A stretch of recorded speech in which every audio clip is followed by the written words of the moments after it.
वेंगुर्ले तालुक्यात गेले 2 दिवस पडत असलेल्या मुसळधार पावसामुळे व सोसाट्याच्या वाऱ्यामुळे अनेक ठिकाणी झाडे पडून घरांचं नुकसान झालंय। शनिवारी सकाळपासून पडत असलेल्या पावसामुळे नागरिकांचे सुमारे 2,80,000चं नुकसान झालंय।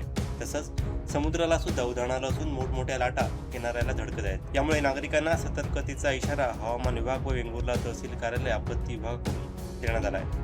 शनिवार 4 जुलैपासून सोसाट्याच्या वाऱ्यानं व मुसळधार पावसानं सुरुवात केली आहे। यामुळे ठिकठिकाणी पाण्याच्या पातळीत वाढ झाली आहे। नद्या ओढ तुडुंब भरून वाहत आहेत। हा पाऊस शेतीसाठी उपयुक्त असल्यानं शेतकरी वर्गात समाधान व्यक्त होत आहे।